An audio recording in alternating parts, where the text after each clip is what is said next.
दुनिया जहां की सारी चीजों का ढंडोरा पीटने के बाद स्कोर क्या आया ओलंपिक्स में? 0। अरशद नदीम शेर है तो उस जंगल का जो शेरों का शेर है वो नीरज चोपड़ा निकल आया है। अब आप समझ लो कि आप मुकाबला है जेवलिन थ्रो के अंदर नीरज जो है ना उसके साथ आपका जो मुकाबला है क्रिकेट का वो विराट कोहली है नीरज चोपड़ा, और आप समझ लो अरशद नदीम का जो मुकाबला है वो समझ लो बाबर आजम समझ लो आप, ये इनका मुकाबला है। जेवलिन में नीरज चोपड़ा फाइनल में पहुंच चुके हैं। बहुत बड़ी खबर, खुशखबरी के तौर पर जानकारी आप तक पहुंचा दे कि पेरिस ओलंपिक से बड़ी खबर इस वक्त आप तक पहुंचा रहे हैं। इंडिया जो हमारा नेबर है उसमें एथलीट्स को इतनी इज्जत दी जाती है, उनका इतना ख्याल रखा जाता है कि कोई भी एथलीट होता है उसकी बाकायदा तौर पर जो एसोसिएशन फेडरेशन है वो उसका ख्याल रखती है, हुकूमत उनको पैसे देती है।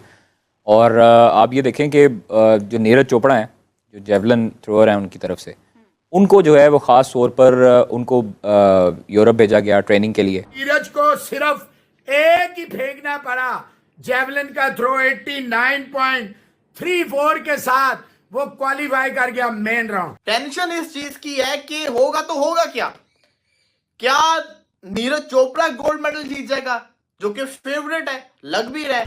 हम तो ख्वाब लेके बैठे हुए कि हम गोल्ड मेडल जीतेंगे, हम इसके अंदर गोल्ड मेडल जीतेंगे, हम तो इस ख्वाब के साथ आए हुए हैं। गोल्ड जीतने के लिए जो सामने सबसे बड़ी दीवार है वो है नीरज चोपड़ा। जंग में तबाह हो गया, बर्बाद हो गया, उन्होंने भी मेडल लिया है। एक अकेला ये पाकिस्तानी क्यों है जिसका 0 मेडल है? और मेरे से मोहब्बत वतन होने का सर्टिफिकेट छीन रहे हो और सोशल मीडिया पे नीरज चोपड़ा की तस्वीरें तुम लोग शेयर कर रहे हो। बैनुल अक़वामी मीडिया साजिश कर रही है। क्यों भाई? मीडिया हर चीज की जिम्मेदार है। ये तो अपनी बेइज्जती करा रहे हो, अपनी 0 मेडल लेकर आ रहे हो, ये मीडिया कर रही है। अगर आप नीरज चोपड़ा को देखें तो माशाल्लाह भी वो मेरे ख्याल में आउट ऑफ कंट्री, मेरे ख्याल में वो जो जर्मनी का जो बेस्ट कोच है उनके पास वो ट्रेनर शूज पहनता है वो क्या हमने पाकिस्तान में बनाए हैं?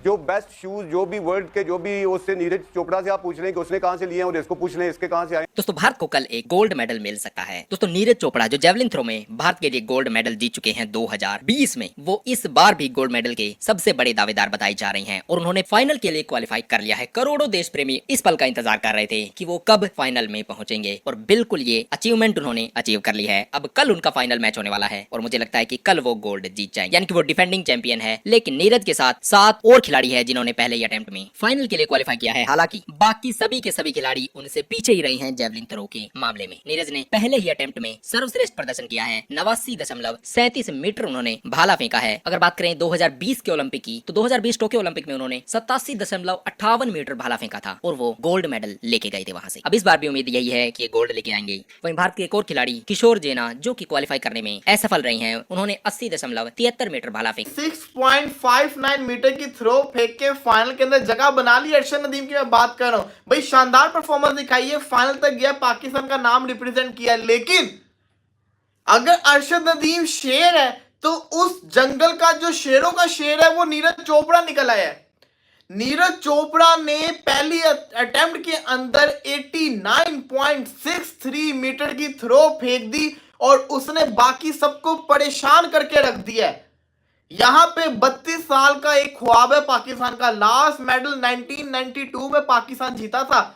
1992 के अंदर पाकिस्तान लास्ट टाइम जिसको कहते हैं ना ओलंपिक्स का मेडल जीता था। तो 32 साल का जो इंतजार है वो जिसको कहते हैं ना अरशद नदीम के बलबूते पे आ रहा है कि अरशद नदीम हमें यहां से आगे पहुंचाएगा। लेकिन अब टेंशन हो रही है क्योंकि नीरज चोपड़ा तो है ही है, साथ एक और पीटर भी है जिसने 88 पॉइंट समथिंग जिसको कहते हैं ना थ्रो फेंक के एकदम से परेशान करके रख दिया है। अब बंदा देखे नीरज चोपड़ा को तो अरशद नदीम का जो साइज है वो नीरज चोपड़ा से अच्छा खासा ज्यादा है।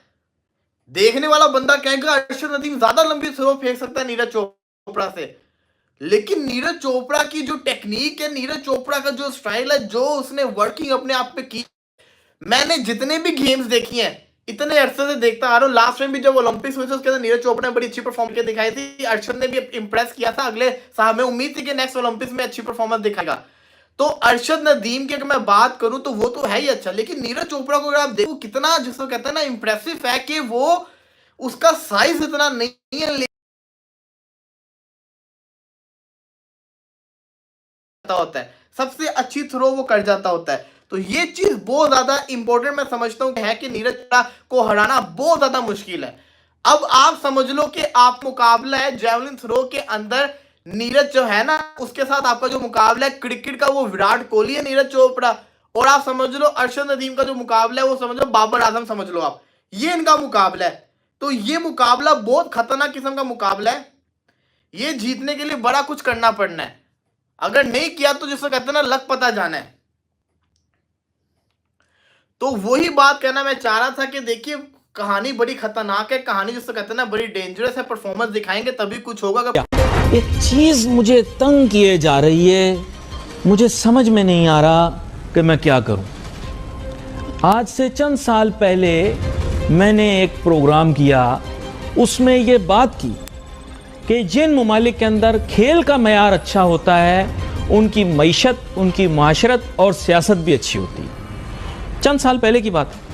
लोगों ने मजाक उड़ाया कि यार ये कैसी बात कर रहा है।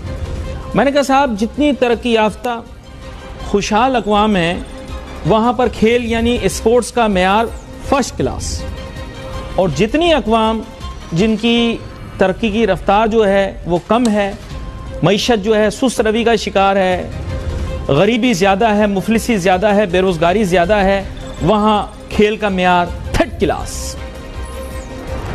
अब नाजरीन मेरी इस बात की नफ़ी हो गई। उसकी वजह यह है कि दुनिया में कहना नहीं चाहिए वैसे, लेकिन मैं कह देता हूँ, बेकार थर्ड क्लास गरीब तरीन ममालिक ने भी ओलंपिक्स में मेडल ले लिया, लेकिन पाकिस्तान जो कि नौजुबिल्ला कहना नहीं चाहिए, हर बात पे कहते हैं हम नेमतों से माला माल हैं, हमारे पास दुनिया का सब कुछ है, नौजुबिल्ला ऐसा कोई नहीं है, कोई शख्स कोई ज़ात नहीं है सिवाय मेरे रब के जिसके पास सब कुछ हो। लेकिन पाकिस्तानी कहते हैं हमारे पास सब कुछ है, नौजुबिल्ला कहना नहीं चाहिए। लेकिन दरिया, समुंदर, पहाड़ हैं, दुनिया जहां की सारी चीज़ों का ढंडोरा पीटने के बाद स्कोर क्या आया ओलंपिक्स में? 0।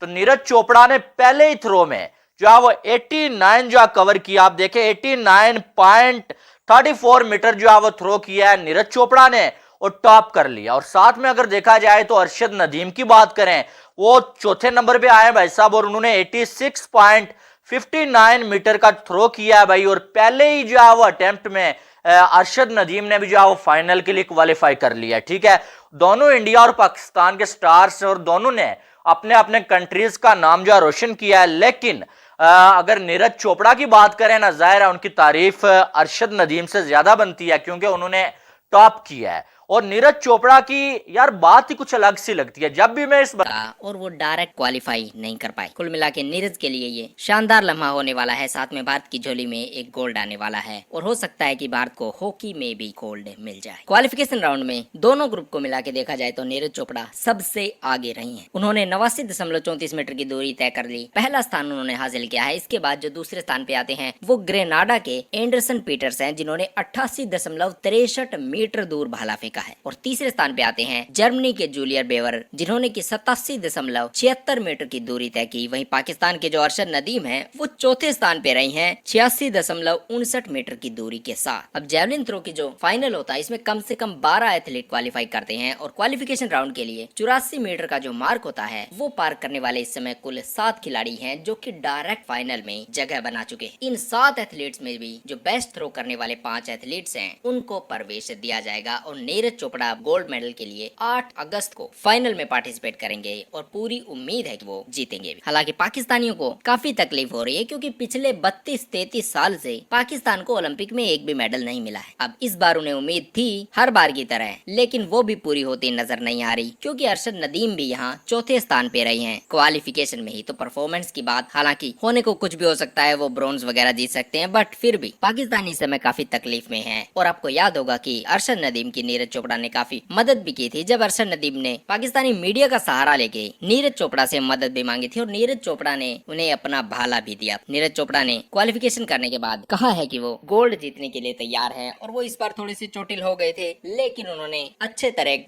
तरह से अब रिकवर कर लिया है। साथ में उन्होंने अच्छी तरह से रिकवर कर लिया है। साथ में एक और बात जो इसमें बताई जा रही है उसके अनुसार भारत ने उनकी ट्रेनिंग पर करोड़ों रुपए खर्च किए हैं। जब पाकिस्तान में खिलाड़ी सरकार से और अपने खेल डिपार्टमेंट से पैसे की गुहार करते रह जाते हैं, जबकि पाकिस्तान की जो सेना है वो नए नए खिलौने अपने लिए विदेशों से मंगवाती रहती है। कुल मिला के दोनों देशों का कंपैरिजन कहीं से भी खेलों के मामले में या किसी भी मामले में बनता नहीं है। भारत के इस आने वाले गोल्ड पे आपकी क्या राय है जरूर बताइए।